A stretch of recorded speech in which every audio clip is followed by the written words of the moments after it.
الحمد للہ ذی المجد والعلا والہیبۃ والثناء والکبریاء والعلا خالق الارض والسماء خالق الحب والنوى مالک یوم الحشر والجزاء ماحی الذنوب والخطا سر اللہ المکنون در اللہ المحزون عالم ما کان وما یکون نور الافئدۃ والعیون سرور القلب المحزون نحمده ونستعینه ونستغفره ونؤمن به ونتوکل علیہ ونعوذ باللہ من شرور انفسنا من سیئات اعمالنا من یهده الله فلا مضل له ومن یضلل مغزیما ممنا ولا قسیم قسم قسم قسم لا ولا فریق فرق فرق لا ولا مثیل مثل مثال لا ونشهد ان لا اله الا الله وان ربوبیته وملوکیته وملکه وملکه وملکه وشمسه وقمره وارضه وسمعه وسماءه وحده مولى ومبلى ومنزى ومولى بالجلال وحده من يشرك به في ذاته وعداته وحياته وصفاته ونوانه وكلامه متفردا متبكرا متنورا متنصرا وعليه اللعنة والوبال ونشهد ان سيدنا وسيد ساداتنا وسيد ركعاتنا وسيد جماعتنا وسيد لطافاتنا ونورنا ونور ديننا ونور دنيانا ونور آخرنا ونور صدورنا ونور قبورنا وجميلنا واجملنا وشفيقنا واشفقنا وكريمنا واكرمنا ورفيقنا وارفقنا وعميمنا وياممنا وغوثنا ومغيثنا وغيثنا وغياثنا وعوننا ومعيننا وعيننا وعياننا وملجانا وماوانا ومولانا محمد صلی علی محمد وعلی آل محمد صلی علی آل محمد صلی علی قال محمد صلی علی منال محمد صلی علی جمال محمد صلی علی جلال محمد صلی علی اقبال محمد صلی علی مال محمد صلی علی نوال محمد صلی علی نقل فضل وصل اصل محمد صلی علی بیان قرآن فرقان عثمان ابن عفان محمد صلی علی جفون جفن اجفان محمد صلی علی زور اثر محمد صلی علی حنین بدر محمد صلی علی روضۃ جدار قبر محمد صلی علی محمد وعلی آل محمد کما صلیت علی ابراہیم وعلى آل ابراہیم انک حمید مجید اعوذ باللہ السمیع العلیم العظیم الحفیظ بوجہ الکریم وسلطانہ القدیم من الرجس الخبیث المخبث الشیطان اللعین الرجیم وقبیلہ ونفخہ ونفثہ وہمزہ بسم اللہ الرحمن الرحیم سبحان الذی اسری بعبدہ لیلا من المسجد الحرام الی المسجد الاقصی الذي باركنا حوله لنريه من آياتنا إنه هو السميع البصير صدق الله مولانا العلي العظيم وبلغنا رسوله النبي الكريم ونحن على ذلك لمن الشاهدين والشاكرين والحمد لله رب العالمين إن الله وملائكته يصلون على النبي يا أيها الذين آمنوا صلوا عليه وسلموا تسليما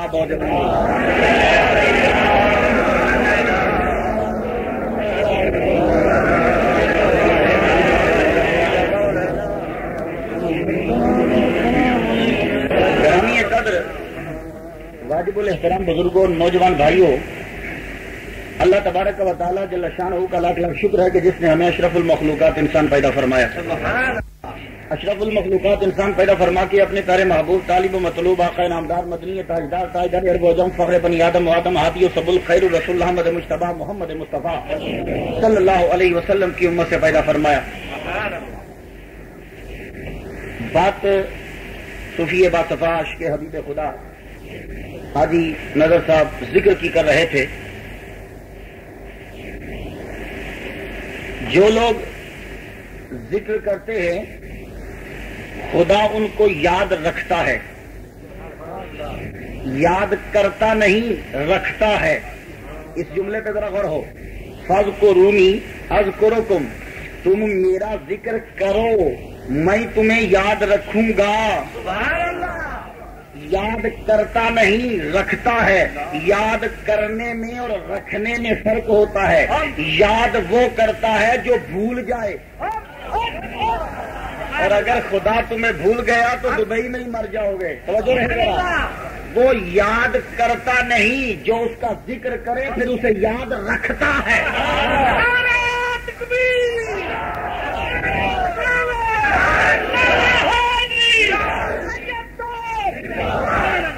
تو الحاج حاجی نظر صاحب نے بھی غزل کا ترجمہ کیا.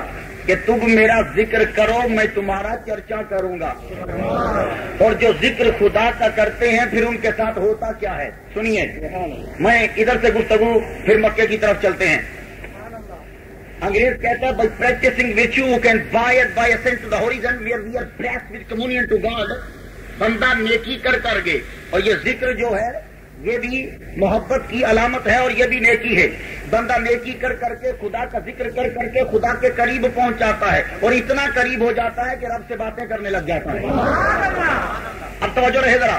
کسی آدمی نے کہا کہ تم داتا صاحب کے پاس لینے کیا جاتے ہو. کسی نے کہا معین الدین اجمیری کے در پہ کیوں جاتے ہو. کسی نے کہا کہ یہ دبئی کے اندر جو غوث پاک کی اولاد میں سے جن کی قبر ہے وہاں جمعرات کو کیوں جاتے ہو. تو ہم نے کیا کہا؟ ہم نے کہا ہم اس لیے جاتے ہیں کہ یہ اللہ کے ولی ہمیں خدا کے قریب لے جاتے ہیں. کہنے لگے تو پھر تم میں اور مشرکوں میں ہندوؤں میں فرق کیا رہ گیا؟ وہ بتوں کے پاس جاتے ہیں تم ولیوں کے پاس جاتے ہو. تو اللہ کے بندوں ہم میں اور مشرکوں میں بڑا فرق ہے. وہ بتوں کو خدا سمجھتے ہیں اور ہم ولی کو خدا نہیں خدا کا بندہ سمجھتے ہیں. اور پھر یاد رہے ذرا ہم نے کبھی بھی اور جو مشرکوں کا عقیدہ ہے وہ قرآن واضح کرتا ہے ما نعبدہم الا لیقربونا الی اللہ زلفا. یہ کہتے ہیں کہ ہم ان کی پوجا کرتے تھے. ہم کسی ولی کی پوجا نہیں کرتے. اگر ہم پوجا کرتے ہوتے تو پہلے مصطفیٰ کی کرتے. تو جب ہم نے نبی کی پوجا نہیں کی تو ولیوں کی کیوں کریں گے؟ ہم انہیں اللہ کا بندہ سمجھتے ہیں. لیکن ایک صاحب نے بڑا غضب کا اعتراض کیا. کہنے لگا خدا تو تمہاری شارب کے قریب ہے. نحن اقرب الیہ من حبل الورید. رب کہتا ہے کہ میں شارب کے قریب ہوں. تو شارب زیادہ قریب ہے یا لاہور کے داتا صاحب زیادہ قریب ہے؟ آدمی پریشان ہو گیا. کہنے لگا واقعی بھائی شارب تو ادھر ہے اور داتا صاحب کے پاس جانے کے لیے پہلے تو تم 13,000 کا ٹکٹ لو. معین الدین اجمیری کے در پہ جانے کے لیے پہلے انڈیا کا ویزا لگواؤ. تو رب تو یہاں ہے ادھر سے کیوں نہیں مل لیتے؟ میں نے کہا سمجھ گیا تیری بات بھی میں, لیکن میرا مجھے جواب دیتا جا. تیرا ہاتھ کدھر ہے؟ کہنے لگا یہ. میں نے کہا تمہیں دکھ رہا ہے؟ کہنے لگا ہاں. میں بولا تیری کونی کدھر ہے؟ بولا یہ. میں نے کہا دکھ رہی ہے؟ کہنے لگا ہاں. میں نے کہا تیرا پیٹ کدھر ہے؟ کہنے لگا یہ. میں نے کہا دکھ رہا ہے؟ کہنے لگا ہاں. میں نے کہا گھٹنا کدھر ہے؟ بولا یہ. میں نے کہا دکھ رہا ہے؟ کہنے لگا ہاں. میں نے کہا ٹخنا کدھر ہے؟ بولا یہ. میں نے کہا دکھ رہا ہے؟ کہنے لگا ہاں. میں نے کہا تیری شارب کدھر ہے؟ ابھی نہیں دکھی. نظر آئی ہے تو ساری چیزیں تمہیں نظر آ گئی مگر شارک نظر ہے. کب نظر آئے گی؟ جب شیشے کے پاس جاؤ گے. مسئلہ واضح ہو گیا. ہاتھ دکھے گا, کونی دکھے گی, پیٹ نظر آئے گا دیکھو, گھٹنا نظر آئے گا دیکھو, ٹخنا نظر آئے گا دیکھو. مگر جب شارک دیکھنی ہو تو شیشے کے پاس جانا پڑے گا. تو جب خدا کو دیکھنا ہو تو محمد کے پاس جانا پڑے گا.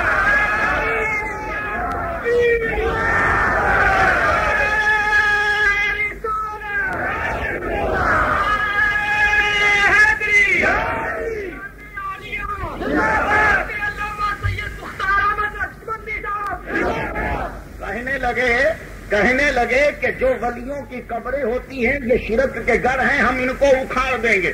میں نے کہا یا اللہ تو بتا کہ جہاں قبر ہو وہاں شرک ہوتا ہے یا توحید ہوتی ہے. اگر میں قرآن کی آیت نہ پڑھ پاؤں تو جو سزا چور کی وہ میری. بسم اللہ الرحمن الرحیم. رب کعبہ نے کہا سبحان الذی اسری بعبدہ لیلا من المسجد الحرام الی المسجد الاقصی الذی بارکنا حولہ. مسجد حرام سے میرا نبی چلا مسجد اقصی تک. مسجد اقصی کا ارد گرد بابرکت ہے. یا اللہ تیری صرف مسجد اقصی کا ہی ارد گرد بابرکت ہے, باقی مسجدوں کا ارد گرد بابرکت نہیں ہے. آواز آئی نہیں؟ اس مسجد کا ارد گرد بابرکت نہیں کیونکہ ادھر بازار ہے, ادھر سڑک ہے, بری جگہ ہے.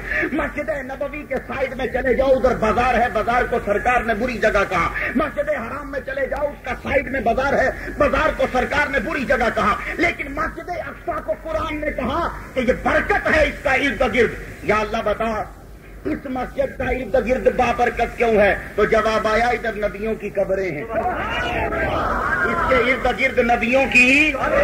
میں بڑے دعوے سے عرض کرتا ہوں کہ مرکز توحید کے پوری دنیا میں 2 ہیں, رائے وند نہیں, 2 مرکز ہیں. وہ کون سے؟ ایک آپ چلے جائیں سعودی عرب میں کعبۃ اللہ ہے, دوسرا مسجد اقصی ہے، یہ دونوں بیت اللہ ہیں، دونوں قبلہ رہے ہیں، یہ توحید کے مرکز تھے، مرکز انہیں سمجھا جاتا ہے، لیکن دونوں مرکزوں میں چلے جاؤ تمہیں دونوں میں نبیوں کی قبریں دکھائی دیں گی۔ مسجد حرام میں ایک روایت کے مطابق 300 نبیوں کی قبریں ہیں، اور اگر کوئی آدمی میری 300 کی بات نہ مانے تو میں اسے چیلنج سے کہتا ہوں کہ اسماعیل علیہ السلام، حضرت ہاجرہ اور صالح علیہ السلام کی قبر دنیا کا کوئی مائی کا لال انکار نہیں کر سکتا، ان تینوں کی قبریں حتیم کے اندر ہیں۔ سبحان اللہ! تو اگر قبریں شرک کا گڑھ ہیں تو جو دنیا کے توحید کے مرکز ہیں ان دونوں میں انبیاء کی قبریں موجود ہیں، اس لیے توحید کے مرکز میں قبریں ہیں تو قبر شرک کے گڑھ نہیں ہوتے، رحمتوں کے مرکز ہوتے ہیں۔ تو جو آدمی اپنی زندگی میں ذکر کرتا ہے تو پھر اس کے ساتھ ہوتا کیا ہے؟ میں 2 مثالیں دے کے میراج کی طرف آتا ہوں۔ اصل میں مسلسل 9 تقریریں ایک ہی ٹاپک پہ کر کے نا تو آدمی ذرا اگتا جاتا ہے۔ اگتانے سے مراد یہ ہے کہ ذرا وہ سمجھتا ہے کہ شاید میں یہاں کر بیٹھا ہوں، حالانکہ آپ میں سے کچھ لوگ نہیں ہیں۔ میں کچھ باتیں عرض کروں گا، اس کے بعد اجازت چاہوں گا میں آپ سے۔ جو لوگ ذکر کرتے ہیں وہ پھر کبھی مرتے نہیں۔ کیوں؟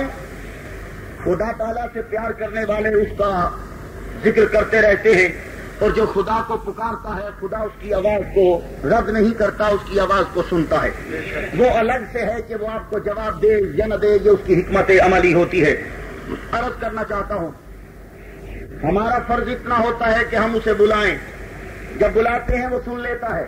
اب جب بلایا کسی نے پیار سے تو جواب آیا کہ نہیں آیا؟ ملاحظہ ہو، حضرت یوسف علیہ السلام سے جب پیار ہوا، حضرت زلیخا کو جب پیار ہوا، اپنے بت کو پوجتی رہی، سونے کے بت کو پوجتی رہی، آنکھوں کی بینائی چلی گئی، جسم کی رانائی چلی گئی، ساری دولت لٹ گئی، بت کے سامنے سجدہ ریز ہو کے کہنے لگی، او میرے خدا مجھے میرا یوسف ملا دے، مگر بت نے یوسف نہیں ملایا۔ ایک دن بڑا جلال آیا، اپنا بت اٹھا کے اپنی جھونپڑی سے باہر پھینک دیا، آسمان کی جانب منہ کر کے کہنے لگی، او یوسف کے خدا تو ہی یوسف ملا۔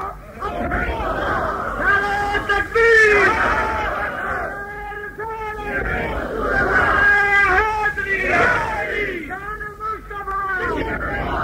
یوسف کے خدا تو ہی یوسف ملا۔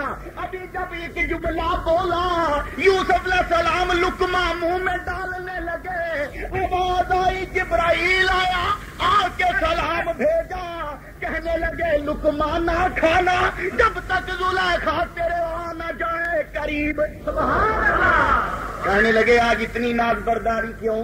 کہاں آج اس نے خدا کو پکارا ہے، آج اس نے اسے پکارا ہے، تو اگر وہ بھی جواب نہ دیتا تو پھر اس میں اور بت میں کیا فرق رہ جاتا؟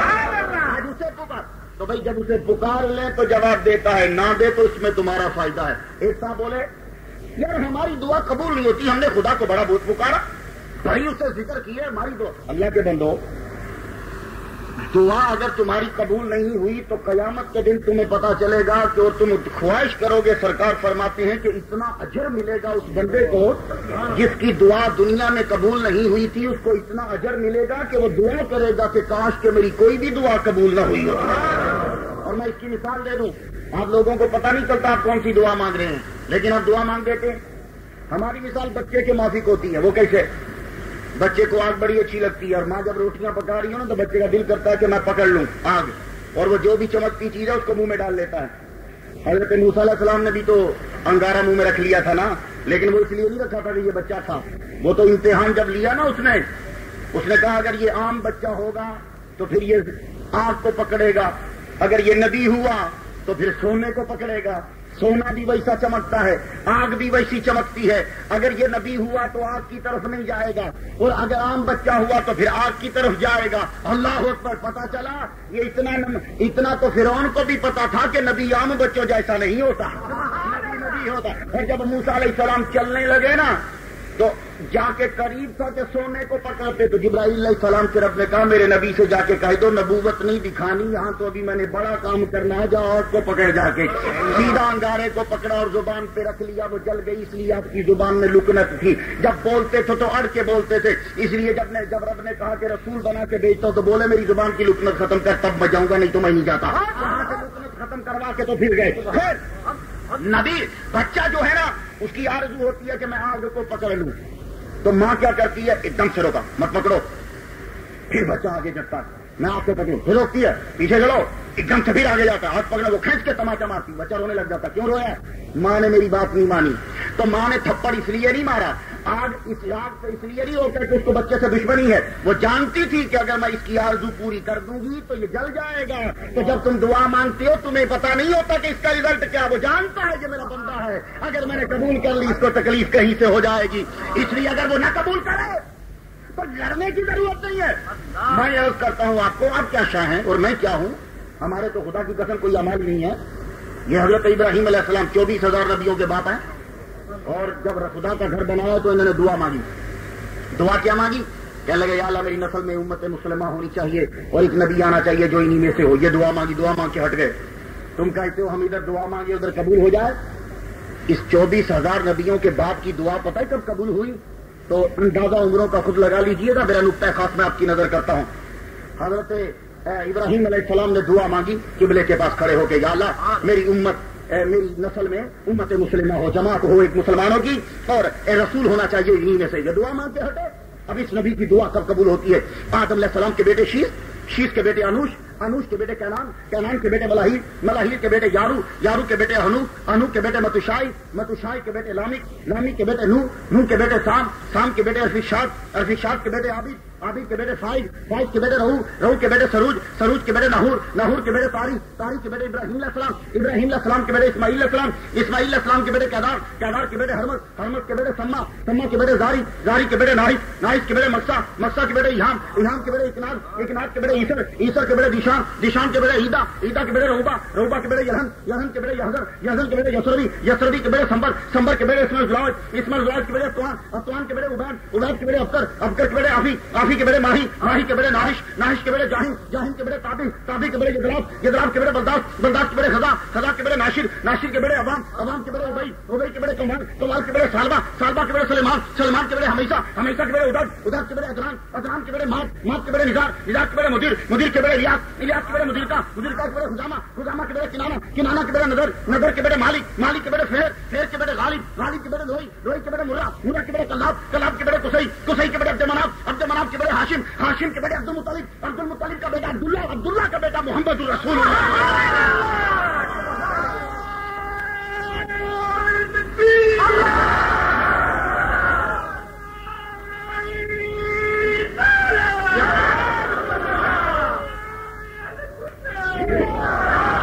اڑائی ہزار سال کے بعد 24,000 نبیوں کے باپ کی دعا قبول ہوئی. تو تم کہتے ہو مغرب میں دعا مانگو اور 5 منٹ کے بعد قبول ہو جائے؟ نہیں, تمہارا مانگنا فرض ہے, وہ قبول کرے یا نہ کرے, یہ اس کا کام ہے. اچھا, اور جو خدا کا ذکر کرتے ہیں تو پھر کیا ہوتا ہے؟ سنیے 2 باتیں اور میں آپ کی طرف چلتا ہوں. وہ لوگ کبھی ختم نہیں ہوتے. مولانا اشرف علی تھانوی لکھتے ہیں اور غضب کا لکھتے ہیں, کہتے ہیں جب نظام الدین ولی کامل کا انتقال ہو گیا, انتقال پتہ جسے کہتے ہیں, یہ پنجابی والے سمجھتے ہیں جب زمین پٹواری کے پاس لینے کے لیے جاتے ہیں تو انتقال ادھر سے ادھر ہوتی ہے, ادھر سے ادھر انتقال اسے کہتے ہیں. تو ولی کامل جب دنیا سے جاتا ہے تو انتقال کرتا ہے, ایک جگہ بدل کے دوسری جگہ میں جاتا ہے. سبحان اللہ. یار مسلمانوں کو تو یہ سوال کرنا نہیں چاہیے کہ ہم مر جاتے ہیں کہ نہیں مرتے. وہ لیڈ بیٹر ہے. اس کی کتاب ہے انویزیبل انفلوئنس. اس نے بڑا غضب کا جملہ کہا, اس کو انگریز بڑا مانتے ہیں. اس کا ایک جملہ سنو, کہتا ہے کہ you are not your body, you inhabit your body are my shells which we cast sail a suit of clothing. تم یہ نہیں ہو, تم اس کے اندر رہتے ہو, اور جب مرتے ہو تو ایک لباس اتار کے دوسرا پہن کر تم کسی اور طرف سے نکل جاتے ہو. یہ انگریز کا انالیسس ہے. مسلمانوں نے تو اس سے بڑے بڑھیا کی گفتگو کی ہے, اور میں آپ لوگوں کو بھی بتا دوں, آپ بھی جانتے ہو کہ اصل چیز یہ نہیں ہے, اصل بیچ میں ہے. میں مثال دیتا ہوں, آپ لوگ اصل میں دین کی طرف توجہ نہیں دیتے, یہ نہیں کہ آپ کا دماغ نہیں کرتا. خدا کی قسم توجہ دو تو ایسے ہی رستے کھلتے چلے جائیں. خدا تعالیٰ حاجی نظر صاحب کی زندگی کرے, جنہوں نے یا دبئی کے اندر لوگوں کے اندر مسلک حق اہل سنت اجاگر کرنے کی کوششیں شروع کی ہے, اور جتنے ان کے مریدین ہیں اور عقیدت مند چاہنے والے ہیں, اور جتنے ان کے ساتھ تعاون کرنے والے ہیں, اللہ تعالیٰ ان پہ خصوصی رحمت ہوگا. آپ لوگ اگر توجہ دیں تو کوئی ایسا مسئلہ نہیں ہے جسے آپ حل نہ کر پائیں. سنیے, آپ لوگ بھی جانتے ہیں کہ اصل یہ نہیں ہے، اصل اس کے اندر ہے. وہ کیسے؟ میں سمجھاتا ہوں. آپ میں سے اگر کسی کا باپ فوت ہوا یا کسی کا بھائی فوت ہوا، آپ نے کیا کیا؟ مولوی کو بلا کے کہا اس کو نہلاؤ، رات ہونے سے پہلے پہلے قبرستان میں دفنا دو. یار اگر تم نے رکھا بھی تو صرف ایک رات رکھا. یہ باپ کو دوسری رات گھر میں کیوں نہیں رکھا؟ ایک رات بھی رکھا تو بڑی مجبوری کے تحت رکھا کہ میرے بھائی نے آنا ہے دبئی سے، اس لیے اس کا ایک رات کے لیے انتظار کرنا، اسے رکھ ڈالو. ایک رات کے لیے تم نے صرف لاش کو رکھا، دوسری رات تم نے باپ کی لاش کو کیوں نہیں رکھا؟ تم اپنے باپ کے ساتھ سوتے تھے، آج باپ کو گھر میں کیوں نہیں رکھتے تم؟ تمہارے گھر میں کتا ہے بندھا ہوا، تمہارے گھر میں بلی ہے، تم نے اس کو رکھنے کی اجازت دی. تمہارے گھر میں چوہا ہے، تم نے رکھنے کی اجازت دی. اگر وہ تمہارے قبضے میں نہیں آیا، وہ زندہ پھر رہا ہے. تمہارے گھر میں چڑیاں پھر رہی ہیں، تم نے چڑیوں کو نہیں نکالا، تم نے کتے کو نہیں نکالا، تم نے بلی کو نہیں نکالا، ان کو گھر میں رکھا اور باپ کی لاش کو نکال رہے ہو کہ فوراً سے قبر میں ڈالو. لاشعوری طور پہ تم بھی جانتے ہو اب اس کو رکھنے کا کیا فائدہ، جو اصل چیز تھی وہ تو نکل چکی ہے. یہ تم بھی جانتے ہو کہ اصل یہ نہیں ہے، اصل کوئی اور ہے. ابھی ایک اور مثال دے دوں. تم کیوں نہیں رکھتے باڈی کو اندر؟ باڈی کو کیوں نہیں رکھتے؟ اگر آپ کی بیوی، آپ اپنی بیوی کو پیسے دیں، یہ لو ایک انگوٹھی لے آؤ، کام آئے گی اپنی بیٹی کے لیے. انگوٹھی تم لے کر آئے، اس نے سنیارے نے ڈبیا میں بند کر دی انگوٹھی. ڈبیا میں جب بند کی نا تو آپ کی بیوی نے جا کر پیٹی میں چھپا دی. پیٹی میں جب چھپائی وہ پتہ نہیں کون سا گھر کا بیٹی جو تھا آیا اور وہ پیٹی میں سے انگوٹھی نکال کے لے گیا اور ڈبیا وہاں رکھ گیا. ایک دن خامد نے آپ نے کہا کیا بھائی وہاں سے ذرا انگوٹھی تو لا میں دیکھ لوں. پیٹی کھولی، انگوٹھی کو دیکھا تو انگوٹھی تھی ہی نہیں. ڈبیا آپ کی بیوی نے پکڑ کے باہر پھینک دی. بھائی یہی ڈبیا تو اٹھا کے پیٹی میں رکھتی تھی، آج اٹھا کے باہر کیوں پھینک رہی ہے؟ کہنے لگی جو بیچ میں اصل چیز تھی وہ تو کوئی لے گیا ہے، خالی ڈبیا کو کیا رکھنا. تو اصل چیز تم بھی جانتے ہو، یہ انگریز کوئی نئی بات نہیں کہتا، اور یہ میرا دعوے سے میں عرض کرتا ہوں. میں نے پورے انگریزوں کو کہا ہے یہ یاد رکھو، تمہارے جتنے بڑے بڑے گزرے ہیں وہ تمام کے تمام امام فخر الدین رازی کو پڑھ کر اور ہمارے علامہ اقبال کو پڑھ کر اور ہمارے قرآن کو پڑھ کر اور ہمارے محمد مصطفیٰ کو پڑھ کر پھر تمہارے اسکالر بنے ہیں. پتا یہ چلا کہ دنیا کا اسکالر وہی بنتا ہے جو محمد کا دیوانہ بنتا ہے. علم ملتا ہی ادھر سے ہے، کسی آدمی کو اور کہیں سے علم نہیں مل سکتا. یہ قرآن آپ لوگوں نے چھوڑ دیا، انگریزوں نے پڑھنا شروع کر دیا. رشیا کا مجھے بات یاد آ رہی ہے، وہ رشیا والا کہتا تھا، عبید اللہ سندھی صاحب دیوبندی، پہلے یہ سکھ تھے، دیوبندی ہو گئے بعد میں. یہ جب گئے تھے رشیا میں تو اس نے کہا تھا عبید اللہ صاحب یہ ہمارا رشیا کا دیکھو نظام.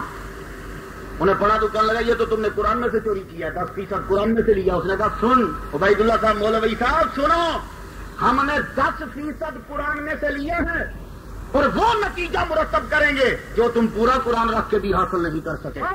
تو یہ سارے لوگ اس میں سے چوری کر کر کے بتاتے رہتے ہیں. خیر میں سمجھانا چاہتا ہوں کہ نظام الدین ولی کامل آپ کا جب انتقال ہوا دنیا سے، آپ کا جنازہ جا رہا ہے تو مولانا اشرف علی تھانوی صاحب کی زبان سے سنیے. سبحان اللہ.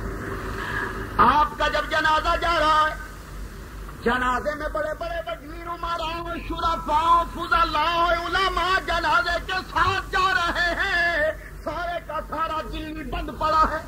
جنازہ جا رہا ہے تو امیر خسرو یہ مرید ہے آپ کا، اب اس سے کب برداشت ہوتا ہے کہ میں پیر ایک لمحے کے لیے بھی میری نظروں سے جدا ہو جائے. ایسے جنازے کی جانب منہ کر کے کہنے لگے سیمی بدن حسن کے بادشاہ، یہ مجھے تنہا چھوڑ کے کیوں جا رہے ہو؟ آپ جانتے نہیں کہ میں ایک لمحہ بھی آپ کے بنا گزار نہیں سکتا. امیر خسرو نے بال بکھیرے اور جنازے کے سامنے گر گئے دھڑام سے، اور جب گر گئے تو کہنے لگے او میرے پیر مجھے چھوڑ کے کیوں جا رہے ہو؟ تیرے بنا تو ایک پل بھی نہیں گزرے گا. تو مولانا اشرف علی تھانوی لکھتے ہیں نظام الدین اولیاء نے کفن سے ہاتھ یوں باہر نکالا.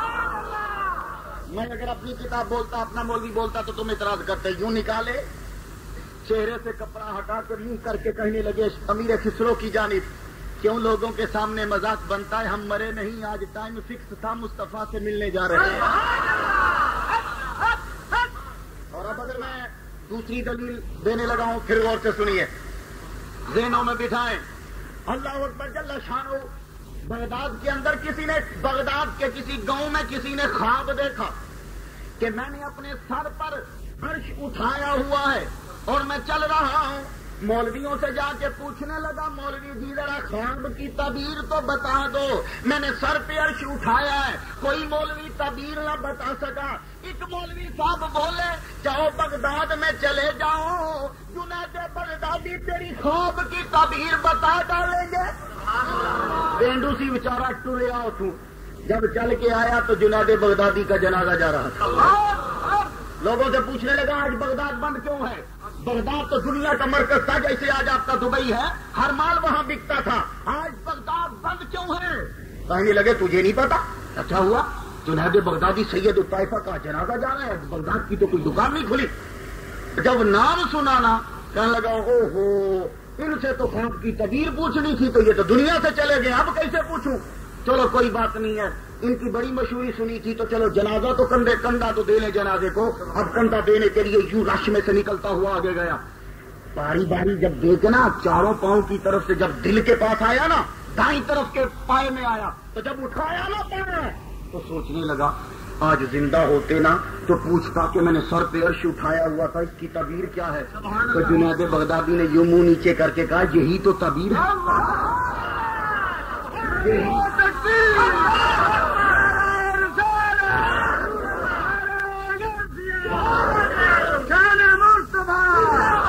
قلب المومن عرش اللہ، مومن کا دل اللہ کا عرش ہے، آج تو نے میرا جنازہ اٹھایا، یہی تیری خواب کی تعبیر ہے۔ یہ ذکر کرنے والے مرتے نہیں ہوتے، اس لیے بڑا اچھا سلسلہ شروع کیا۔ اب آپ کے ذکر میں ہی آدھا گھنٹہ گزر گیا، اب کیا کریں؟ حاجی نظر صاحب نے روحی ادھر موڑ دیا تھا تو بزرگ جدھر جائیں ہم بچے پیچھے پیچھے چلتے پڑتے ہیں۔ اب تھوڑی سی میرا سنیے تو اجازت چاہتا ہوں، آدھا گھنٹہ باقی ہے، آج میری نامی تقریر ہے، مسلسل میں کر رہا ہوں۔ میرے گلے کے لیے دعا کیجیے، ڈاکٹر کہتا ہے آپریشن کروا، میں کہتا ہوں کہ آپریشن نہیں کروانا، سرکار کے صدقے اللہ اس کو بس ذرا اتنا طاقتور بنا دے کہ میں مرتے دم تک جوانی جیسی ہی تقریریں کرتا رہوں۔ سرکار کا نام لیتا ہوں، میں کون سا گانے گاتا ہوں؟ تو جب سرکار کا نام لیتا ہوں تو اللہ تعالیٰ کو سرکار کے ہی سب کی عرض کرتا ہوں، یا اللہ میرے گلے کو اور صحت کو سلامت رکھ، میں اسی طرح تیرے نبی کا ذکر جو کرتا رہوں اور قرآن پڑھتا رہوں۔ سنیے، سرکار صلی اللہ علیہ وسلم معراج پہ جب جانے لگے، سرکار صلی اللہ علیہ وآلہ وسلم کے معراج کا تذکرہ کیا۔ آپ کیسے سن لیجئے گا، ڈیٹیل سے اگر سننا چاہیں، میری زیادہ تر ڈیٹیل سے تقریر جو ہے وہ حضرت پیر طریقت صوفی باصفاش کے حبیب خدا الحاج نظر صاحب کی مسجد میں ہے، 2.25 گھنٹے کی۔ اور میں نے بکس کے بارے میں بھی جو کل بھی بڑا کتابیں مانگی لوگوں نے، حاجی یعقوب صاحب کے ہاں محفل تھی، الحاج صاحب بھی جلوہ فرما تھے، جو اے آر وائی والے ہیں، وہاں بھی لوگوں نے کتابیں ماں کتاب کا بارے میں پوچھا۔ میں نے ملک صاحب سے بات کی ہے، ملک صاحب نے آج مجھے کہا ہے کہ لاہور میں تم کتابیں بچا دو تو ہم جو ہے وہ دبئی میں لے آئیں گے، تو ہم نے سے اگر کوئی کیسز یا بکس وہ پڑھنا چاہے تو الحاج صاحب کے فیضان مدینہ میں وہ مل جائیں گی، آپ ضرور پڑھیے گا اسے۔ خیر، تو سرکار صلی اللہ علیہ وآلہ وسلم جب آپ سفر کرنے لگے تو قرآن اس سفر کا تذکرہ کرتے ہوئے کہتا ہے سبحان الذی اسریٰ بعبدہ، پاک ہے وہ ذات جس نے اپنے بندے کو سیر کرائی، اپنے بندے کو سیر کرائی۔ لوگ کہتے ہیں کہ دیکھا آپ نے کہ یہاں محمد مصطفیٰ صلی اللہ علیہ وسلم کو بندہ کہا گیا ہے، تو وہ بھی بندے ہیں، ہم بھی بندے ہیں، ہم ان جیسے ہی ہو گئے، ہم بالکل برابر ہیں، وہ بھی زمین پہ چلتے ہیں، ہم بھی زمین پہ چلتے ہیں، وہ بھی کھاتے ہیں، ہم بھی کھاتے ہیں، انہوں نے بھی شادیاں کی، ہم نے بھی شادیاں کی، تو بس سرکار کے بھی بچے ہوئے، ہمارے بھی بچے ہیں، تو ہم سرکار اور ہم ایک جیسے ہو گئے، وہ عبد اور ہم برابر ہیں، لیکن یہ فرق ہے کہ وہ نبی ہیں۔ تو سنیے، ایسے عبد کے لفظ سے نہ سوچ لو کہ وہ نبی ہم جیسے ہو گئے۔ میں مثال عرض کرتا ہوں کبھی لوگوں کو کہ جن لوگوں کو سرکار کو اپنے برابر کہنے کی عادت ہے نا، سو عادت ان کی چلتی ہے۔ PIA میں بیٹھنے لگے نا تو اس کیپٹن کو ووٹ ڈالا، جو جہاز چلاتا اسے بولے، کہنے لگے بھائی کیپٹن تیرے میں اور ہمارے میں کوئی فرق نہیں ہے، تو ہم جیسے ہی ہے، تو بھی اور وہ بھی۔ اس کو غصہ آ گیا، کہنے لگا یار کیسی باتیں کرتے، داڑھی تم نے بڑی لمبی رکھی، اوپر سے تم نے ٹنٹ کروا ڈالی ہوئی ہے، اب تیرے اندر سے ڈھونڈ اڑ رہی ہے، عقل تیرے اندر ہے نہیں ہے، مجھے یہ بتا کہ تو اور میں کیسے ایک جیسا ہو گیا؟ میں جہاز چلانے والا ہوں، تو میرے پیچھے بیٹھنے والا ہے، تو پیسے دے کے بیٹھا ہے، میں پیسے لے کے بیٹھا ہوں، تو نے منزل پہ پہنچنا ہے، میں نے تجھے منزل پہ پہنچانا ہے، ہم دونوں ایک جیسے کیسے ہو گئے؟ میں نے سرکار مدینہ سے عرض کی یا رسول اللہ یہ کہتے ہیں کہ تم ہم جیسے ہو۔ بولے ان بے وقوفوں کو کہہ دو تم اور میں کیسے ایک جیسے ہوئے؟ پھرتے بے شک زمین پہ ہیں، لیکن ہم تمہیں جنت میں لے جانے والے ہیں، تم جنت میں جانے والے ہو، ہم ایک جیسے کیسے ہو سکتے ہیں؟ رب تعالیٰ نے مجھے رسول بنا کے بھیجا، اولو العزم بنا کر بھیجا، تمہیں نہیں۔ اور ایک بات میں عرض کر جاؤں آپ کو، خدا کی قسم کسی نبی کی جرت نہیں ہے کہ وہ کہہ سکے کہ میں نبی جیسا ہوں. کسی نبی. میں عرض کرنے لگا دنیا کی کم ترین چیز کون سی ہے؟ پتھر. کہتے ہیں کہ پتھر کے اندر نہ زندگی ہے نہ ہی پتھر کے اندر کوئی بولنے کی طاقت ہے نہ جان ہے. یہ سائنس کا اصول ہے. لیکن جب پتھر میرے نبی کے سامنے آتے ہیں تو وہ بھی بولنے لگ جاتے ہیں. یہ تو ہمارے نبی کا اعزاز ہے نا. کہتے ہیں کہ عیسیٰ علیہ السلام پنگوڑے میں بولے. میں نے کہا اللہ کے بندے یہ کوئی بڑی بات نہیں ہے، بچے بولتے ہی رہتے ہیں. لیکن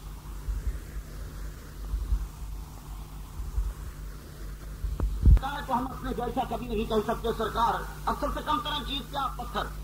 پتھر میں کیا ہے؟ اس میں جان نہیں ہوتی، حرکت نہیں ہوتی، جسم ہوتا ہے. پتھر سے ایک اور چیز بڑھیا ہے حیوان، پودا. پودے میں جان ہوتی ہے، حرکت ہوتی ہے، لیکن وہ چل نہیں سکتا. حیوان میں اس سے ایک چیز افضل ہے، اس میں جسم ہے، جان ہے، حرکت ہے، شعور ہے، لیکن اس میں عقل نہیں ہے. انسان اس سے ایک درجہ افضل ہے. جسم ہے، جان ہے، حرکت ہے، شعور ہے، عقل ہے، لیکن کبھی نیکی کی طرف کبھی برائی کی طرف. انسان سے افضل ولی کامل ہے. جسم ہے، جان ہے، عقل ہے، شعور ہے، حرکت ہے، لیکن یہ خدا کی طرف رہتا ہے. ولی کامل سے درجہ بلند ہو گیا صحابی مصطفیٰ کا. صحابی میں جسم ہے، عقل ہے، شعور ہے، حرکت ہے، اور لیکن یہ دین کی طرف بھی ہے، لیکن ان کے اندر ایک خاصیت زیادہ ہے. انہوں نے محمد مصطفیٰ صلی اللہ علیہ وسلم کو دیکھا ہے. اور صحابیوں سے افضل نبی ہے. اس میں جسم ہے، جان ہے، حرکت ہے، شعور ہے، عقل ہے، لیکن ان میں ایک درجہ زیادہ ہے کہ رب تعالیٰ ان پہ وحی کا نزول کرتا ہے. نبیوں سے افضل رسول ہیں. ان میں جسم ہے، جان ہے، حرکت ہے، شعور ہے، عقل ہے، وہی نازل ہوتی ہے، رب کی طرف ضمیر ہے. لیکن ان میں ایک درجہ افضل ہے کہ وہ ایک کتاب اور شریعت لے کر آتے ہیں. وہ ایک کتاب اور شریعت لے کر آتے ہیں. رسولوں سے افضل اولو العزم ہے. جسم ہے، جان ہے، حرکت ہے، شعور ہے، وہی نازل ہوتی ہے، شریعت لے کر آئے ہیں. لیکن سب سے زیادہ معجزے ان کو ملے اولو العزم رسولوں میں. محمد مصطفیٰ افضل ہے. جسم ہے، جان ہے، حرکت ہے، شعور ہے، عقل ہے، کتاب ہے، شریعت ہے، سب سے زیادہ معجزے ہیں. لیکن ایک خاصیت ہے، انہوں نے رب کو دیکھا ہے.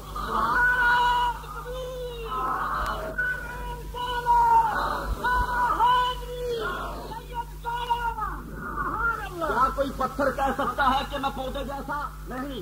کیا کوئی پودا کہہ سکتا کہ میں جانور جیسا؟ نہیں. کیا جانور کہہ سکتا ہے کہ میں انسان جیسا؟ نہیں. کیا انسان کہہ سکتا ہے کہ میں غوث جیسا؟ نہیں. کیا غوث کہہ سکتا ہے کہ میں تابی جیسا؟ نہیں. کیا تابی کہہ سکتا ہے کہ میں صحابی جیسا؟ نہیں. کیا صحابی کہہ سکتا ہے کہ میں نبی جیسا؟ نہیں. کیا نبی کہہ سکتا ہے کہ میں رسول جیسا؟ نہیں. کیا رسول کہہ سکتے ہیں کہ میں اولو العزم جیسا؟ نہیں. کیا اولو العزم کہہ سکتے ہیں کہ ہم محمد جیسے؟ نہیں. تو جب نبی محمد جیسے نہیں تو مولوی نبی جیسا کیسے ہو جائے گا؟ اس لیے انہیں اولو العزم رسول بنا کر بھیجا اور سید الانبیاء بنا کر بھیجا ہے. تو ابد سے کبھی غلطی نہیں کھانا کہ وہ ہم جیسے ہیں. ہم جیسے نہیں، ہم سے افضل ہیں، کہیں افضل ہیں. لوگوں نے کہا جی وہ کھاتے ہیں. میں نے کہا کتنا کھاتے ہیں؟ ابھی بولے نہیں. اگر بولتے تو اپنا بانڈا پھوٹنا تھا. حضور نے پوری زندگی میں، سن لو آج نکتہ دے کے جا رہا ہوں. میں نے ایک بزرگ سے پوچھا، جناب اسے چھوڑ دیجیے. میں نے ایک بزرگ سے پوچھا کہ حضور نے زندگی میں اناج کتنا کھایا ہے، جو جسے آپ گندم کہتے ہیں، اناج کتنا کھایا ہے؟ اس ولی کامل نے کہا کہ 1 من 40 سیر پوری زندگی میں کھایا. سبحان اللہ. سرکار نے اپنی ظاہری زندگی میں اناج کی بات کر رہا ہوں، اناج 1 من 40 سیر کھایا. اور جو نبی ملا نبی کی مثل بنتا ہے وہ 1 مہینے میں کھا جاتا ہے. اتنا نبی نے پوری زندگی میں 1 من 40 سیر بقول اس ولی کامل کے کھایا. اور میں مانتا ہوں کیونکہ عائشہ صدیقہ رضی اللہ تعالیٰ عنہا کہتی ہیں کہ 23 دن ہمارے گھر میں چولہا نہیں جلتا تھا. تو چولہا تو تبھی جلے گا نا جب روٹی پکانی ہوگی. تو سرکار نے اناج بہت کم کھایا. مولوی 1 مہینے میں کھاتا ہے، سرکار نے پوری زندگی میں اتنا کھایا. لیکن پھر بھی تم میرے نبی کی جیسے نہیں ہو سکتے. میں سنیے جملہ سنیے. میرے سرکار نے روزے رکھے 3 مہینے، 3 مہینے تک میرے نبی نے کچھ نہیں کھایا. صحابہ کرام نے بھی روزے رکھنے شروع کر دیے. رنگ ان کے پیلے پڑ گئے. آپ نے پوچھا تمہارے رنگ کیوں بدل گئے؟ عرض کرتے ہیں یا رسول اللہ ہم بھی آپ کی طرح مسلسل روزے رکھنے لگے. میرے نبی کا جملہ سننا، اگر صحابیوں کو ماننے والے ہو تو یہ ہمارا عقیدہ بنے گا. صحابیوں سے میرے نبی نے کہا ایو تم مثلی، تم میں سے میری مثل کون ہے؟ تم میں سے میری مثل کوئی نہیں. مجھے تو رب کھلاتا اور پلاتا کہتا ہے تم وصل کے روزے نہ رکھا کرو. تو یہاں جوڑ کے رکھ کروں، جب صحابی نبی کی مثل نہیں بن سکتا تو وہابی نبی کی مثل کیسے بن جاتا ہے؟ صحابی نبی کی. اور پھر لیکن جب میں نے قرآن پڑھا، اب قرآن پہ ہم پھنس گئے. کہنے لگے قرآن سے نبی نے خود کہا ہے کہ قل انما انا بشر مثلکم، میں تمہارے جیسا بشر ہوں. اب اگر صرف مولوی ہوتے تو خدا کی قسم اس کی وہ تشریح بیان کرتا کہ علماء میرا ماتھا چومتے اور مجھے داب دیتے، لیکن بڑی مشکل اور تب تقریر ہو جائے گی. میں صرف آپ کی سمجھ کے مطابق کرتا ہوں. نبی سے کہا ہے نبی تو کہہ کہ میں تم جیسا بشر ہوں، بشر نہیں تم جیسا. اس جملے تک اور ہو. ایک لفظ ہے کہ میں بشر ہوں، ایک لفظ ہے کہ میں تم جیسا بشر ہوں.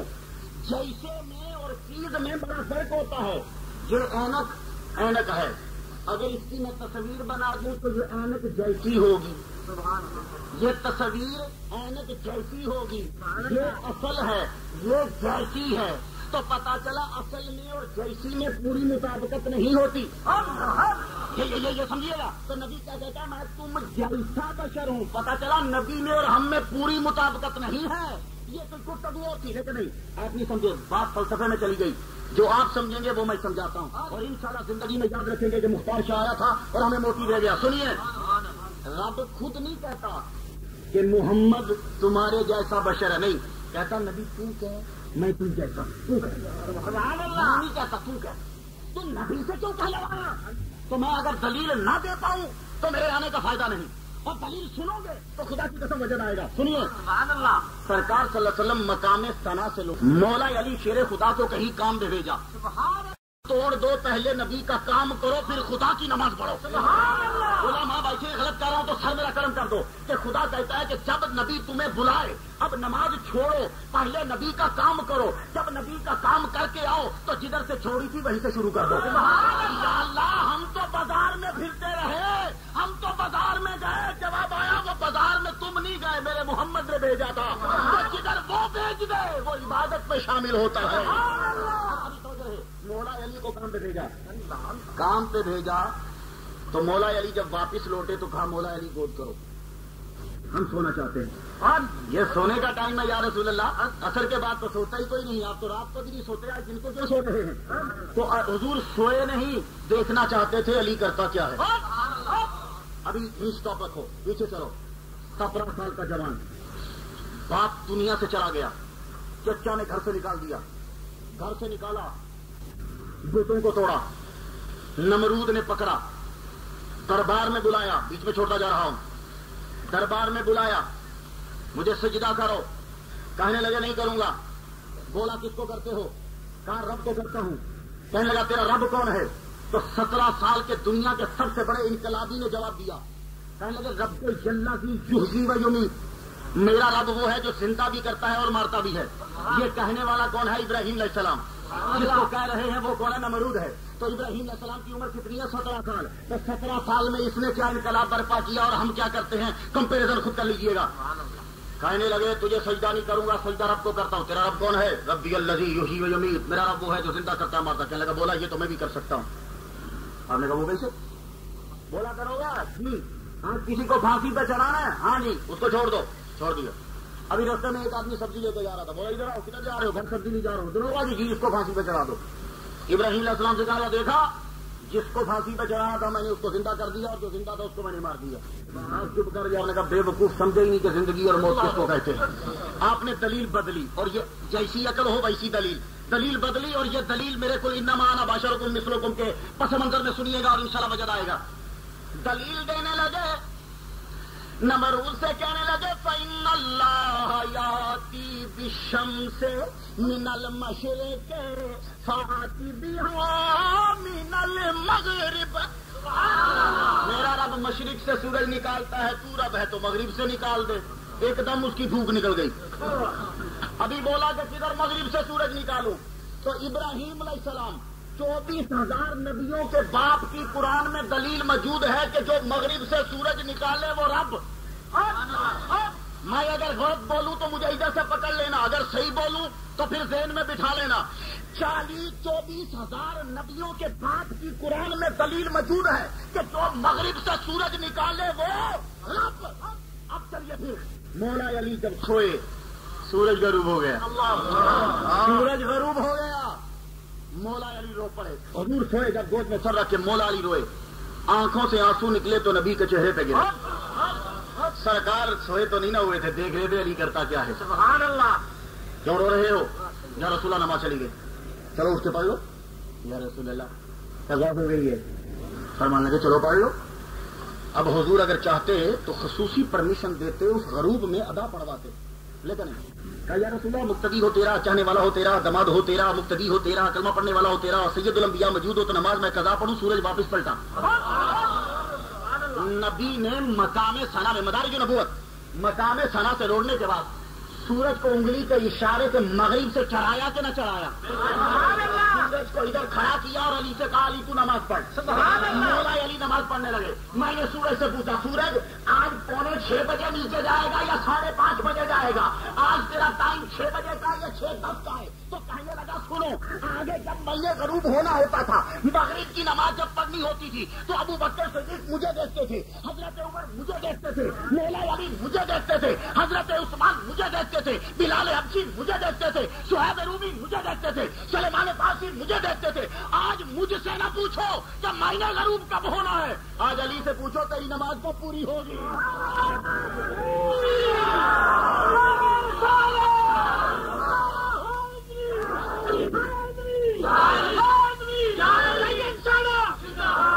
آج علی سے پوچھو کہ آپ کی نماز کب مکمل ہوگی. آج میرے پہ ٹائم نہیں ہوگا، آج علی کی نماز کے اختتام پہ ٹائم ہوگا. تو سورج غروب ہوا. اب میں دبئی میں رہنے والوں ہاتھ جوڑ کے عرض کروں، نبی نے مغرب سے سورج نکالا کہ نہیں؟ تو 24,000 نبیوں کے باپ نے کیا کہا تھا جو مغرب سے نکالے وہ خدا؟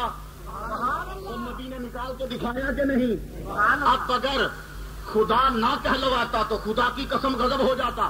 تو جب سورج نکلوایا تو رب نے کہا محبوب یہ کیا کیا؟ اور سورج بھی تو نے نکالا ہے تو تو ہی کہہ دے کل انما انا بشر مثلکم، خدا نہ سمجھ لینا میں تم جیسے ہی ہوں. سمجھے؟ اور اگر بجٹ نہیں آیا تو میں تقریر بند کر دیتا ہوں. یعنی سورج بھی تو نے نکلوایا ہے. اور اب تو کہ میں نہیں کہتا، میں تو کہوں گا تو سراج منیر ہے. میں تو کہوں گا کہ تو سراج منیر ہے. میں تو کہوں گا کہ کجاکم من اللہ نور تو نور ہے. میں تو کہوں گا کہ تو سید الانبیاء ہے. میں تمہیں ان جیسا نہیں کہوں گا. سورج تم نے نکلوایا، اپنی زبان سے کہہ دے کہ تجھے خدا نہ کہہ دیں گے. سبحان اللہ. سنیے، اگر یہ جواب پسند نہیں آیا تو دوسروں کو دینا چاہتا ہوں جواب جنہیں یہ پسند نہیں آیا. کیونکہ یہ جب کبھی حدیث بیان کی جائے تو بیچ میں پوچھتے ہیں کہ کمزور ہے راوی کمزور ہے، راوی کھاتا پیتا کم تھا، کمزور ہے. اب ظاہر ہے راوی جو ہے وہ اپنے پلے سے کھاتا تھا، نبی کے صدقے سے حلال کھاتے تھے، کمزوری ہوں گے. ابھی موٹا راوی کہاں سے لائیں گے کہ وہ ریال تو وہ کھاتے نہیں تھے، ایسا راوی کہاں سے لائیں ہم. لیکن سنیے، حضور کی شان کی ساری حدیثوں کے راوی کمزور اور حضور کی گستاخی میں حدیث کی سارے راوی طاقتور ہو جاتے ہیں. عجیب سا مسئلہ ہے. خیر، دوسروں کے لیے مسئلہ سن لیجئے. میرے نبی نے صحابی سے کہا ایوکم مثلی، تم میں سے میری مثل کون ہے؟ آج ایک مسئلہ بھی سن جاؤ میری تقریر میں. یہ جو بیٹھ کے آپ نفل پڑھتے ہیں نماز میں، اس کا ثواب ادا ہو جاتا ہے. یہ آج سے یاد رکھ لیجئے، یہ مسئلہ ہے. حضور نے فرمایا نفل بیٹھ کے تندرست اگر پڑے گا تو ثواب ادا ہوگا. مشکات شریف میں ملے گا آپ کو نفل کے باب میں. حضور نے فرمایا کہ جو بیٹھ کے نفل پڑھے تندرستی. ایک تو تھا نا بندہ تھک جاؤں، ایک بندے نے 100 نفل پڑھے نے، انہوں دوجا 100 شروع کرنا ظاہر تھک گیا وہ تو بیٹھ کے پڑھ لے گا. تھی ہونی آئے ہو تو 4 رکعتاں پڑھ دی، تھک گئے ہو تو تھلے بہ جاندے ہو. اچھا، سرکار نے فرمایا کہ جو تندرست بیٹھ کے نفل پڑھے اس کا ثواب آدھا. ایک دن حضرت عمر مسجد نبوی میں داخل ہوئے تو حضور بیٹھ کے پڑھ رہے تھے نفل. سبحان اللہ. اگر یہ مشکات میں حدیث نہ ہو تو مختار کا حق کر دیے جو سچ اور کی میری. کہنے لگے یا رسول اللہ ابھی تو آپ نے کہا تھا جو بیٹھ کے نفل پڑھے اس کا ثواب آدھا، تو آپ بیٹھ کے پڑھیں. فرمان لگے ایوکم مثلی، تم میں سے میری مثل کون ہے؟ حدیث سن لی. اب میری عرض سنو. صحابیوں سے کہا تم میں سے میری مثل کون ہے؟ اور جب ابو جہل آیا، عتبہ آیا، شیبہ آیا، کافر آئے تو کہا کل انما انا بشر مثلکم، ان سے کہہ دو میں تم جیسا ہوں. اگر نبی سمجھ کے میری بات نہیں مانتے تو اپنے جیسا سمجھ کر میری بات سن لو. سبحان اللہ. صحابیوں سے کیا کہا؟ میں تم جیسا نہیں ہوں. کافروں سے کیا کہا؟ میں تم جیسا ہوں. اب جس نے جو سنا ہے وہ وہی کہے گا نا.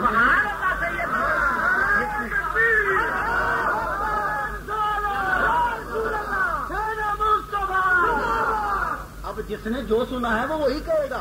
صحابی نے سنا کہ نبی ہم جیسا نہیں ہے, اس نے کہا نبی ہم جیسا نہیں ہے. کافر نے سنا کہ نبی ہم جیسا ہے, اس نے کہہ دیا نبی ہم جیسا ہے. اب لڑنے کی ضرورت نہیں ہے, جس نے جو سنا ہے وہ وہی کہہ رہا ہے. سبحان اللہ. تو ابد سے یہ نہیں سوچنا کہ وہ ہم جیسا ہے. سرکار صلی اللہ علیہ وآلہ وسلم خصوصی طور پہ ہمیں ایک بات معراج کے اندر بتاتے ہیں. سرکار صلی اللہ علیہ وسلم فرماتے ہیں کہ جب میں معراج کی رات بیت المقدس کی طرف جانے لگا, مرائے تو بے قبر موسیٰ وہو قائم یصلی فی قبرہ. میں جب موسیٰ کی قبر کے قریب سے گزرا, موسیٰ اپنی قبر میں کھڑے ہو کے نماز ادا کر رہے تھے. سبحان اللہ. سرکار نے یہ کیوں بتایا کہ موسیٰ قبر میں نماز پڑھ رہے تھے؟ اس لیے ایسا نہ بولنا کہ ہم بھی جب دنیا سے جائیں تو ہم مر گئے. نہیں, جیسے موسیٰ پڑھ رہے ہیں ویسے ہم بھی پڑھیں گے انشاءاللہ. اور میں دلیل دوں, سعید ابن مسیب رضی اللہ تعالیٰ عنہ نبینا صحابی ہیں. جب یزید نے حملہ کروایا تھا نا, ابھی بولتے ہیں کہ یزید امیر المومنین ہے. پاکستان میں ایک آدمی بولا اپنے بیٹے کا نام یزید رکھو. میں نے کہا ٹھیک ہے رکھو, یزید رکھو, شمون رکھو, فرعون رکھو, قارون رکھو. ہم اپنے بیٹوں کے نام حسین رکھیں گے, علی رکھیں گے, محمد رکھیں گے. قیامت کے دن پتہ چل جائے یزیدی کون ہے اور حسینی کون ہے. وہ رکھتے چلو اجازت ہے نام رکھنے میں, اپنے بیٹے کا نام شیطان رکھ دو, ہمیں کوئی اپلیکیشن ہے, کوئی اعتراض ہے نہیں لگائیں گے. کوئی جو مرضی نام رکھو, اجازت ہے تمہیں. گنڈا سنگھ رکھ دو, گنڈا سنگھ رکھ دو, رام لال رکھ دو, رادا کشن رکھ دو, جو مرضی رکھ دو, اجازت ہے تمہیں. لیکن ہم نے تو وہی رکھنے ہیں جو مصطفیٰ نے فرمائے. اور نہ وہی رکھتا جی اپنے پترا دے جی پیار ہوئے. نہیں ہو سکتا کہ دشمنوں کے نام سے نہ رکھ لیا ہوئے نا, سجنا کے نام سے نہ رکھی دینے. عرض اتنا کرنا چاہتا ہوں, سرکار جب قبر کے قریب سے گزرے تو جب یزید نے مکے میں حملہ کروایا, مدینہ شریف میں حملہ ہوا تو صحابی چڑ چڑ کے مارے گئے. آپ تاریخ پڑھ لیجیے گا, واقعہ ہررا کو پڑھیے گا. یہ یزید نے کیا کیا کر ستانی کی, میں کبھی اگر محرم میں آیا تو بتلاؤں گا, ابھی میرا ٹاپک نہیں ہے. میں 10 منٹ میں تقریر ختم کرنا چاہتا ہوں. یزید نے جب تو سعید ابن مسیب رضی اللہ تعالیٰ عنہ دیوانہ بن کے سرکار کی قبر پہ 3 دن اور 3 راتیں بیٹھے رہے. یزید کی فوج آئی کہ پکڑ کے اسے مارے, تو کسی نے کہا یہ تو دیوانہ ہے, اسے مت مارو. تو سعید ابن مسیب رضی اللہ تعالیٰ عنہ سے کسی نے پوچھا سرکار 3 دن تک نمازیں کیسے پڑھتے رہے ہو؟ کہنے لگے باجماعت. انہوں نے کہا مسجد نبوی کا تو گیٹ بند تھا, باجماعت کدھر سے؟ آپ تو نبینا ہیں, سورج کیسے نظر آتا تھا؟ تو رب ذوالجلال کی قسم اگر تاریخ کا جھوٹا حوالہ دوں تو مختار کا سر قلم کر دینا, اگر سچا دوں تو تم پہ لازم ہے کہ تسلیم کر لو. سعید ابن مسیب فرماتے ہیں کہ میں 3 دن اور 3 راتیں سرکار کی قبر پہ رہا. جب اذان کا وقت ہوتا تھا سرکار کی قبر سے اذان کی آواز آتی تھی.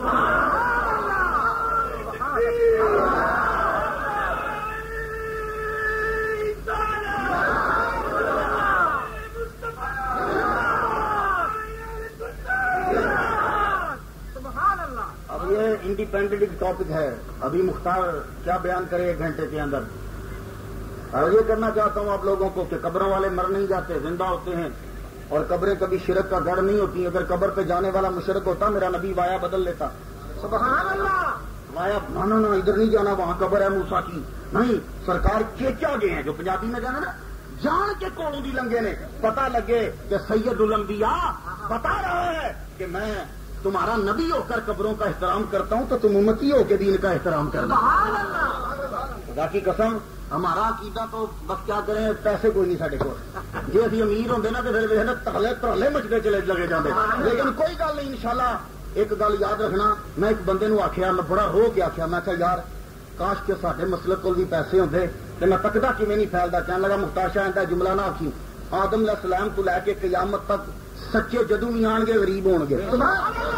اور میں خدا کی قسم چوک کے کہنا, میں پوری تاریخ پڑھ کے رکھ دیتی جو سچے جدوں بھی آئے نے غریب ہی ہوئے, اور جدوں بھی قارون آیا ہے اس کر کے فکر کرنے کی لوڑ نہیں. تمہیں غیبی امداد ہوے گی, رب طاقت دے گا, کوئی شاید. لیکن بس یہ ہے خلوص نیت, ہے گل یاد رکھنا, خلوص نیت نہ ٹرتے رہنا. میں ماں نال بڑا خوش ہونا, دیکھو کنا مجمع ہے, حالانکہ پتہ ہے نہ سویرے کام کرنا, دیہڑی تھکے نے. یہ نہیں کہ پاکستان ہے اتنے تو جہاں بندہ جانا ہے ڈیوٹی تے, لو جی اج میری بیبے بیمار ہے تو میں ذرا چلا وا, سویرے بڑے گا اتوں باہر نکل جائے گا. جی سکول چ ماسٹر ہے تو حاضری لا کے ٹر جائے گا. اتنے تو عربی کام لائیں گے چنگے طریقے میں ڈٹ کے، لیکن سخت کام کے باوجود بھی آج تم نبی کا ذکر سننے آئے ہو. میں رب سے گر گرا کے دعا کرتا ہوں، بارے الہ یہ پردیش میں آ کر تیرے نبی کو نہیں بھولے، تو بھی ان کو نہ بھولنا، ان پر خصوصی رحمتوں کا نزول فرمانا. سرکار صلی اللہ علیہ وسلم قبر کے قریب سے گزرے، بیت المقدس میں آپ گئے. آخری دلیل دے کے اجازت چاہتا ہوں، کہاں پورا معراج بیان کروں گا. مجھے تو حاجی نڈر صاحب کی مسجد میں 2.25 گھنٹے لگے، حالانکہ میرا ریکارڈ ہے. میں جہاں بھی گیا ہوں بڑی لمبی تقریر کرو تو 1 گھنٹہ تقریر کرتا ہوں، مجھ سے زیادہ تقریر ہوتی نہیں. یہ ان کی نظر کرم ہے، نظر عنایت اور سرکار کا فضل کہ میں وہاں اتنی تقریر کر چکا. آپ لوگ مختلف کیسٹس لے کے، اور میں نے یہ کوشش کی ہے کہ جو بھی تقریر کی ہے وہ مختلف کی، تاکہ آپ لوگ اگر ساری کیسٹ سنیں تو ایسا نہ ہو کہ یکسانیت کا شکار ہو جائیں. انشاءاللہ آپ کو بہت سے موتی دے کے میں جا رہا ہوں، سب سنیں گے، محظوظ ہوں گے آپ. آخری بات اور اجازت چاہتا ہوں. جب حضور صلی اللہ علیہ وسلم بیت المقدس میں پہنچے، بیت المقدس میں سارے نبیوں نے کھڑے ہو کر میرے نبی کا احترام کیا، میرے نبی کا استقبال کیا. حضرت جبرائیل علیہ السلام نے میرے نبی کا ہاتھ پکڑ کر مصلی امامت پہ کھڑا کرا دیا. جب مصلی امامت پہ کھڑا کرایا، یہاں میں ایک جملہ رد کرنا چاہتا ہوں. سبحان اللہ. مصلی امامت پہ نبی کو کس نے کھڑا کیا؟ جبرائیل نے. ہاتھ پکڑ کے کہا سرکار یہاں کھڑے رہیے، اور کسی نبی کی جسارت نہیں ہوئی کہ نبی کو کہے کہ آپ پیچھے آ جائیں. تو یہاں ایک نقطہ رد کرنا چاہتا ہوں ایک زاویے سے. جس کو جبرائیل مصلی پہ کھڑا کرے اسے تو کوئی نہیں ہٹا سکتا، تو ابو بکر کو تو محمد نے مصلی پہ کھڑا کیا ہے. بس یہ وہ سمجھ گئے کہ جن کو پوری ہسٹری یاد ہے. میں اتنا ہی تک دے سکتا ہوں، زیادہ نہیں میں دے سکتا، ٹائم کم ہے. اچھا، مصلی امامت پہ کھڑا کیا تو اذان دی جبرائیل علیہ السلام نے. سرکار کو یہ اذان دی آتی، اس دن چپ رہے، یہ الگ بات ہے. نماز آپ نے پڑھائی، سارے انبیاء نے پڑھی. اور یہاں ایک نقطہ عرض کر جاؤں، کہتے ہیں کہ انبیاء کی نمازوں کا طریقے مختلف ہیں. آدم علیہ السلام کی شریعت کی نماز اور ہے، نوح کی شریعت کی نماز اور ہے، موسیٰ کی شریعت کی نماز اور ہے، عیسیٰ کی شریعت کی نماز اور ہے. سب کی نمازیں جدا جدا ہیں. لیکن خدا کی قسم جب میرے نبی کے پیچھے آئے، سب نبیوں نے اپنی شریعت چھوڑ دی، ویسے نماز پڑھی جیسے تم پڑھتے. اعزاز کی بات ہے نا، ویسے نماز. تو پتا چلا کہ اب شریعت محمدی نافذ ہوگی اور کوئی شریعت نہیں چل سکتی. معراج کی رات ساری شریعتیں کینسل.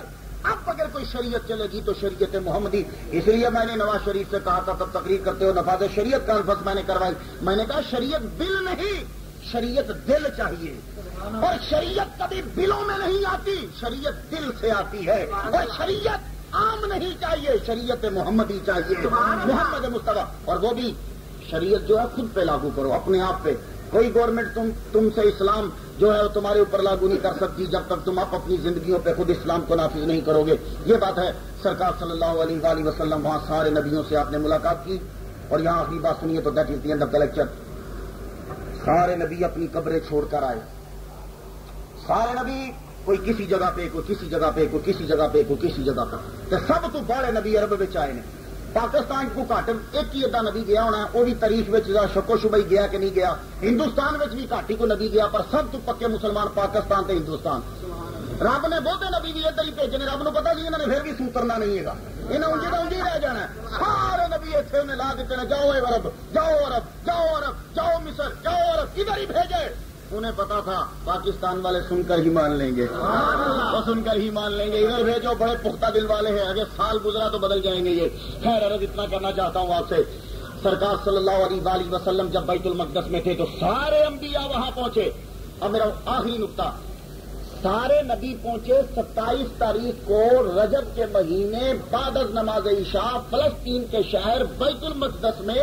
وہاں 27 تاریخ کو پہنچے. لوگوں نے کہا انبیاء کو اپنی قبروں میں خبر نہیں ہوتی، نبی مرنے کے بعد مر جاتا ہے، نبیوں کو کچھ پتا نہیں چلتا کہ ہم نے کیا کرنا ہے. لیکن معراج کے واقعے نے بتا دیا، اہل سنت و جماعت والوں تمہارا عقیدہ سچا ہے. نبی اپنی قبروں میں جانتے ہیں کہ دنیا میں کیا ہو رہا ہے. اسی لیے آج آپ لوگوں کو پتا تھا، پیر طریقت صوفی باصفا شک حبیب خدا حاج نظر صاحب، ان کی زیر سرپرستی ہمارے یہ جو یہاں کے امام صاحب ہیں نیازی صاحب، نعمت اللہ نیازی صاحب ہیں، پاکستان سے تعلق رکھتے ہیں. ان کی مسجد کے اندر بعد از نماز عشاء یہاں سوموار کے بعد از نماز عشاء یہاں جلسہ ہوگا، کبھی آپ لوگ اپنا کام چھوڑ کر یہاں تشریف لے آئے. اگر آپ لوگوں کو پتہ ہی نہ ہوتا کہ بھئی آج اس مسجد میں جلسہ ہے اور فلاں ٹائم میں ہے، فلاں مولوی صاحب تقریر کریں گے، آپ لوگ زندہ ہیں اور اپنے گھروں سے آپ نے کوئی نہیں آنا تھا. کیوں؟ آپ لوگوں کو معلوم ہی نہیں تھا. لیکن معراج کی رات 27 تاریخ کو بعد از نماز عشاء فلسطین میں بیت المقدس کے اندر سارے انبیاء اپنی قبریں چھوڑ کر آئے. معلوم ہوا کہ انبیاء کو اپنی قبروں میں پتہ تھا. سبحان اللہ. اور جگہ کا بھی پتا تھا، تاریخ کا بھی پتا تھا، ٹائم کا بھی پتا تھا، اور مقرر کا بھی پتا تھا، اور واقعے کا بھی پتا تھا. پتا چلا کہ ایک نبی اپنی قبروں میں علم قطعی رکھتے ہیں اور انہیں معلوم ہوتا ہے کہ باہر کیا ہو رہا ہے. اسی لیے حضرت موسیٰ علیہ السلام نے تم لوگوں کی مدد کی. موسیٰ علیہ السلام نے تمہاری نمازیں کم کروائیں. جی موسیٰ علیہ السلام قبر والے نہ اتنے جاندے تو تسی تھلو بھیج لیندے اپنے شیخ نو، جہاں حضرت نمازاں گھٹ کرا لیا. شیخ کی ضرورت نہیں تھی، اسمان ٹپ جاتا، اتنے ٹر جاتا. کبھی تمہارا رباب یہ تمہارا بڑا کبھی اوپر نہ پہنچ پاتا، نہ تمہارے پاکستان کا کوئی وزیر یا جنرل پہنچ پاتا. اگر تمہاری نمازیں کم کروائی ہیں تو تم لوگ جنہیں کہتے ہو قبروں والے کسی کی مدد نہیں کر سکتے، موسیٰ علیہ السلام نے آسمانوں پہ جا کر تمہاری 45 نمازیں کم کروائی ہیں. اگر موسیٰ زمین سے جا کے آسمانوں پہ تمہاری مدد کر سکتا ہے تو ہمارا عقیدہ ہے ہمارا نبی مدینے سے دبئی میں ہماری مدد کر سکتا ہے. اس لیے دبئی زیادہ دور نہیں، 7واں آسمان زیادہ دور ہے. تو اگر نبی قبروں سے اٹھ کر تمہاری 45 نمازیں کم کروا سکتے ہیں تو ان کا امام تمہاری مصیبت بھی کم کروا سکتا ہے. جہاں بندہ کبھی نبی کچھ نہیں کر سکتے وہ لڑیا نہ کرو، ذرا وہ سجے موڈے سے ہاتھ دھریا کرو تو دبا دیا کرو. جناب ایک بات تو بتاؤ، آپ کی نمازیں تو 50 تھیں، یہ 5 کیسے رہ گئی؟ پھٹ بولے گا یہ موسیٰ نے کم کروائی ہیں. موسیٰ کہاں تھے؟ قبر میں رہتے تھے. کہاں گئے؟ 7ویں آسمان پہ. تو بڑے تعجب کی بات ہے یار، موسیٰ نے کم کروائی ہیں. تو اگر تم وسیلے کے منکر ہو، نبیوں سے مدد نہیں لینی تو پیو دے پتر ہو تو 50 پوریاں پڑھیا کرو. پوریاں 50 5 پڑھتے نہیں، 50 پڑھنا. پھر پتا کی ہونا؟ دے اذان دے تکبیر دے نماز، دے اذان دے تکبیر دے نماز، دے اذان دے تکبیر دے نماز. ادھا گھنٹہ ایک نماز سے لگتا ہے. 50 نمازاں نے 24 گھنٹے 24 گھنٹے نے، پھر گھنٹے کی لوڑ پی جانی، نمازاں پیچھے بچ جانیاں. ہوں دسو اسی 1 گھنٹہ کتوں لیا کے دیا گے پھر انہوں نے؟ تو سرکار صلی اللہ علیہ وسلم موسیٰ علیہ السلام نے ہم پہ احسان کیا، وہاں جا کر انہوں نے مدد کی، سفارش کی، نمازیں کم ہوئی. تو مہربانی میں آپ لوگوں سے ہاتھ جوڑ کے عرض کرتا ہوں، سرکار صلی اللہ علیہ وسلم نے کہا صلاۃ معراج المومنین، نماز مومن کی معراج ہے. تو یہ سرکار کو معراج میں نماز ملی. میرے آخری جملے ہیں، سرکار کو معراج میں نماز ملی اور اپنا اعزاز دیکھو تمہیں نماز میں معراج ملتی ہے. سرکار کو معراج میں نماز ملی اور آپ کو نماز میں معراج ملتی ہے. اور آخری نقطہ، جو لوگ کہتے ہیں کہ سرکار کو بستر پہ سوئے اور سوتے سوتے اوپر پھر کے واپس آ گئے، ان کے لیے ایک جملہ عرض ہے. ویسے تو بڑے دلائل ہیں، میری تقریر سے آپ سن لیجئے گا. یہ دلیل دینا چاہتا ہوں، سرکار نے فرمایا صلاۃ معراج المومنین، نماز مومنوں کی معراج ہے. تو آپ لوگ جب بھی اپنی معراج کرتے ہیں تو جاگتے ہوئے کرتے ہیں، وضو کرتے ہیں، کھڑے ہوتے ہیں، نماز ادا کرتے ہیں. کہ اللہ دے بندے ہو تسی بھی اپنی معراج کرو تو جاگتے ہوئے کرو، تو نبی کی ستیں کروا دیں گے. بات ہے، سرکار کو بھی معراج جاگتے ہوئے ہوئی اور اس معراج کا سب سے بڑا تحفہ نماز ملی. اللہ تعالیٰ اس نماز کو ہمیں قائم رکھنے کی توفیق عطا فرمائے. اور نماز بھی کیا ہے؟ یہ بھی ذکر ہے. ذکر سے بات چلی تھی، ذکر پہ ختم ہو گئی. خدا اس ذکر کو اقم الصلاۃ لذکری، نماز قائم کر میری یاد کے لیے. نماز بھی ذکر ہے. تو بس وہی زندہ رہتے ہیں جو خدا کا ذکر کرتے ہیں. وآخر دعوانا الحمدللہ رب العالمین.